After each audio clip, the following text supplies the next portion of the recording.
So magandang buhay mga kosa. Ngayon mga kosa, mag-aalas 6 ng umaga. So napainom na natin ng mga sisiw ng mga tao natin.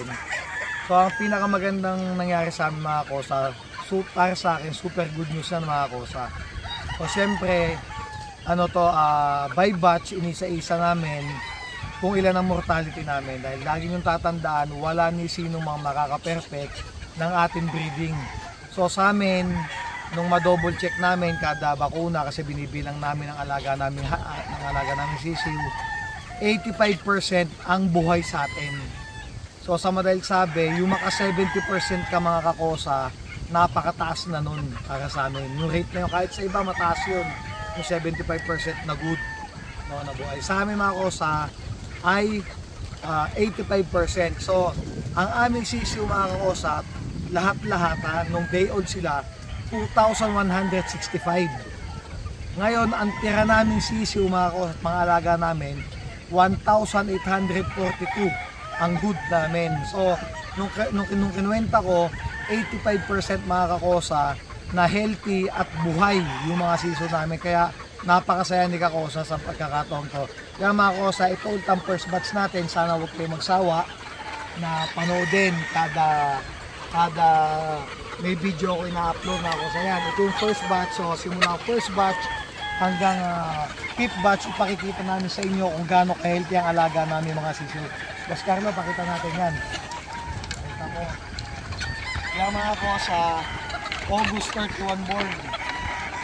Ito ako sa August 31 born. So sa ngayong 31, kung may 31 man dahil di ko na alam kung may November 31, sila ay 3 months pa lang, pero mga kakosa, super healthy talaga sila. Boss Carlo, dito tayo, pakita natin sila. Yan. Kasi mga kakosa, sa totoong buhay, napakahirap, no? Yung napakagandang percent nung makabuhay ka. So siyempre hindi naman tayo sinungaling. Katulad ko mga kakosa, masyado akong stricto sa aming palahi. So kami, once na nagbabakuna, nung nung sisiw pa lang sila, pag naka 7 days, 14 days, ang ginagawa ko pag nahipo kong payat, kahit wala sila sakit, pinapatay na namin. Pinakal na namin mga kosa. Kaya yun ang payo ko dahil siyempre, wala naman nagsimula na alam lahat ng ginagawa niya. No? Magkakamali ka. Awa ng Diyos ngayon, itong pangatlong season namin, masasabi ko talaga mga kakosa na super healthy talaga sila. At nakikita yun naman sa galaw nila na ang gaganda po talaga nila. Kaya sa gustong humabol sa pahulugan system namin, may gagarantiya ko sa inyo na talagang healthy ang sisiw namin. So papakita ko yung aming second batch uli hanggang 5th batch. Yung 6th batch ko kasi medyo maliliit pa kaya hindi ko pinakikita.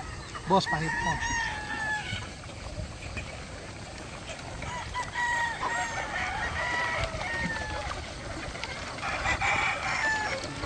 Boom.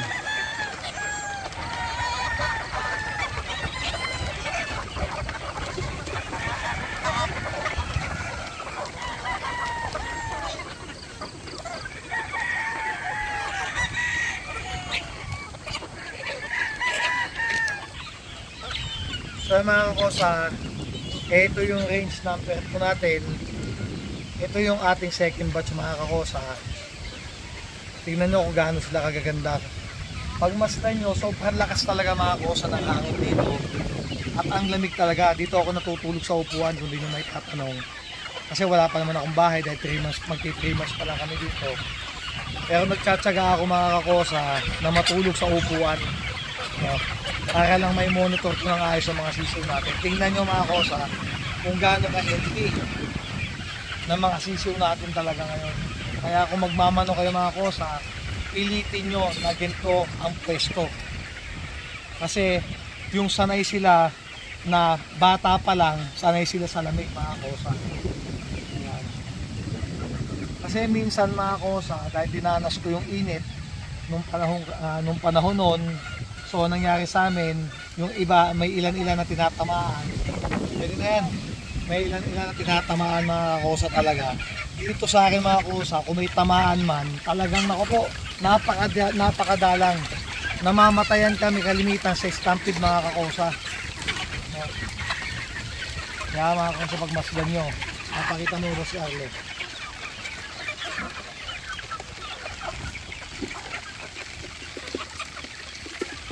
Ayan mga kosa, ganyan ka-healthy ang mga sisiw namin talaga. Ayan. Yun ang may pagmamalaki ko. Tsaka may mga ilan na nakapunta dito mga kosa. Sabi ko, isa kayo sa magpapatunay na talagang napaka-healthy na sisiw natin ngayon. Ayan, napakadami yan mga kosa. 1,842 ang buhay. Ayan. So, tinanong namin yun, 85% ang buhay nating sisiw. Ayan. Ang ganda, pakita mo.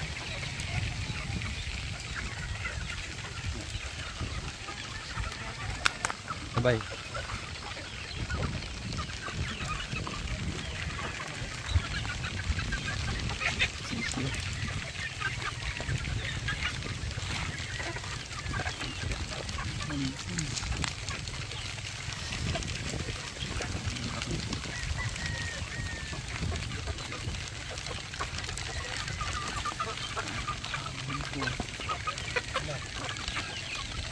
Kaya mga kosa, pupunta naman tayo sa third and fourth batch. Alam, kita tayo boss.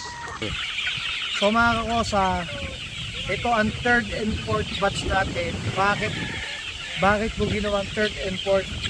Kasi ang pagitan lang ito mga kosa, 6 days. So pinagsama na namin yan sa isang range kasi 6 days lang naman ang pagitan. Kaya ginawa namin pinagsama na namin. So kaya may mas malaki dito konti kasi nga yung isa fourth batch at isa third batch. So yan, Carlo, pakita mo habang dumadating sila mga bata natin. Ayan mga kosa, yan ang ating third and fourth batch. So ito mga kosa, mahigit 600 heads po ito. Ayan, tingnan nyo mga kosa, ito monitor ako. Tandaan nyo, monitoring ang pinaka-importante sa gabi at sa umagang dumi nila. So kung may tama sila, alam nyo kung ano ang pwede nyo ibigay para masolusyonan nyo kagad ng maaga. Kaya tingnan mga kosa kung gaano kadami. Ayan. Dito ka na sa kabila. Dito sa kabila. Ayan, para sabay na.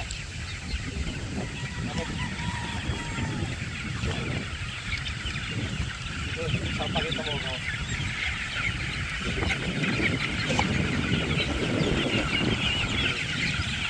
Kaya mga kosa, yan ang ating third and fourth batch. So yan, ganyan ka-healthy mga kosa.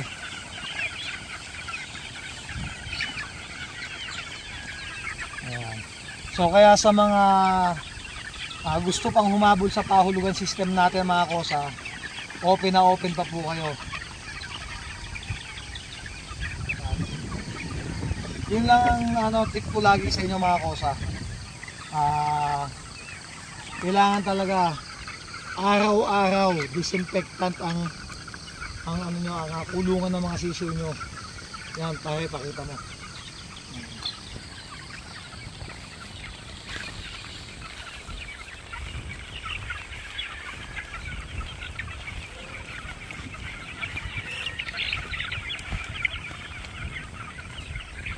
Yan mga kosa.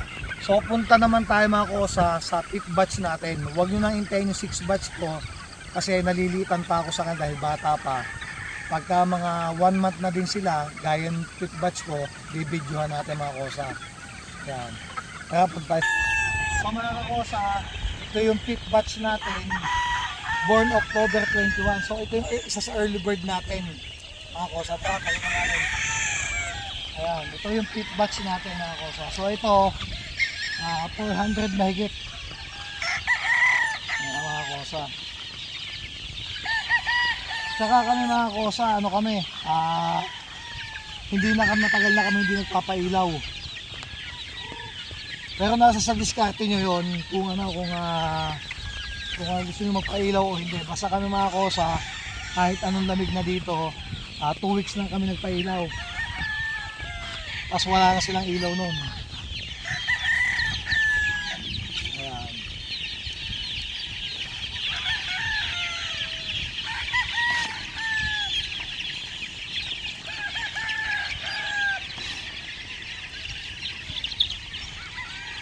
Ayan. Kaya kayo mga kosa, lagi niyong tatandaan, maging ano po kayo para sa akin, base experience ng Team Kakosa, no? Kailangan nyo po talagang tuto kayo sa alaga nyo para sa akin. Kasi, ulitin ko, yung monitoring, yun ang number 1. Sa gabi, tignan nyo ang dumi nila. Tapos pagising nyo ng alas 5, pag nakita nyo, ilawan nyo kagad, siyempre madilim, pati nyo kung may pasag na ipot. Doon pa lang mga kosa, malalaman nyo na kung may mga tama sisiw nyo. Tapos kami dito mga kakosa, sabi ko sa kanila, total, magtiyaga na kayo.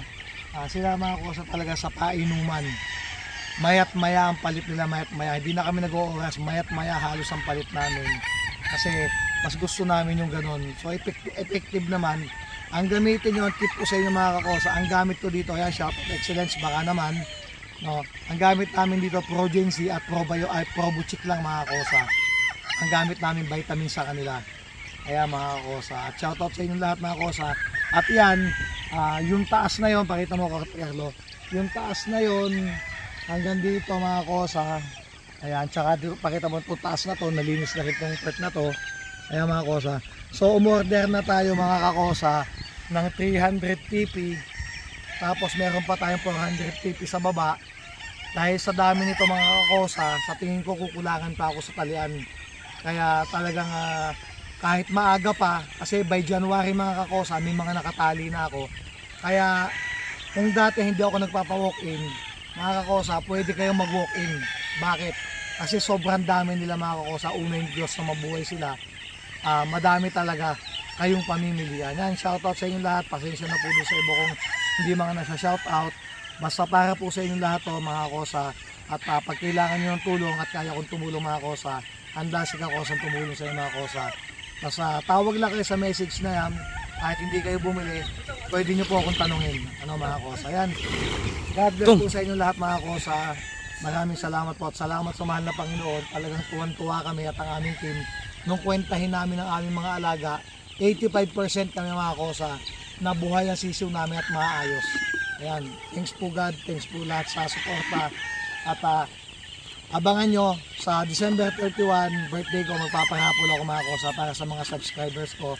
At sana mga kosa, pagka binunot ko yung number na yon, sana naka-follow kayo sa Facebook account ko at sa YouTube channel ko. Yan mga kosa, yun lang ang tatama sa atin. And God bless po sa inyo lahat mga kosa. At yung number ko, nandito lang sa taas, pwede nyo i-message at pwede nyo tawagan. Lagi naman ako mga kosa sumasagot. Ingat po.